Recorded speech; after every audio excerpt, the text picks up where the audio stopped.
Today we're talking about the sound of movement and how to utilize it in your story. So what are movement sounds? When your subject on screen moves, we the audience should hear it, or at least feel like we hear it. A perfect example of movement sounds would be in a fight scene. In a fight scene, there's a lot of movement, okay, a lot of action. A huge mistake I used to make in sound designing action films was only cutting in sound where contact was made, not cutting in sound where movement was made. I wasn't aware of it at the time, but without hearing our characters' actual movements, the action in the scene felt empty. When a scene feels empty, there's nothing to keep our viewer fixed to the screen. To fix this, I started adding sound to my character's movement. Whether that was the arm extension before a punch, or the way he or she gets up from the ground after a fight, it's the little sounds, the ones you don't think about, that prove and convince our audience or the viewer that what is going on is real and true.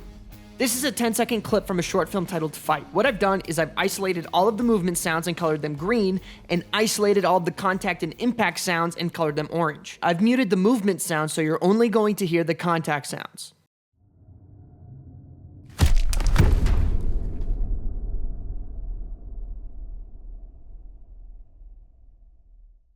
All right, now I've muted the contact sounds and you're only going to hear the movement sounds.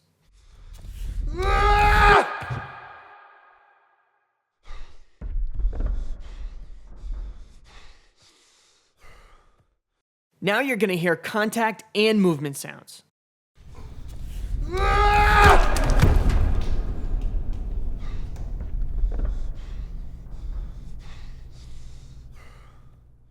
A lot of the character movement sounds cannot be found online or in sound effects packs because every movement is unique to that situation. That's why the art of Foley is so important. You had the opportunity to recreate and redesign sounds to the exact moment you need on screen, making whatever sound you capture custom to that situation. Now, sometimes this process is just completely ignored. If your vision is to make your character feel like an outlier, introverted, or very quiet, you may not use as much sound design for your character. But if your character lives in silence because their world is dominated by mysterious creatures that have ultra-sensitive hearing, then every character movement and sound must be meticulously placed because your character's life literally depends on it. But it needs to aid the direction of your story. A trick that was taught to me is to take an action clip off YouTube, whether rip it, download it, whatever you gotta do to get it, then drag and drop that into your NLE and get rid of its sound bed. So basically unlink the video and audio and delete the audio track. Then by going back through the sound design process, recreate and redesign the entire scene piece by piece. The cool thing about this process is you can do it for literally any stage of the sound design process. Anyway, I hope you've enjoyed my little excerpt on movement. If you have any questions, comments, or concerns about character movement, please leave them in the comment section down below, and I will see you in the next one.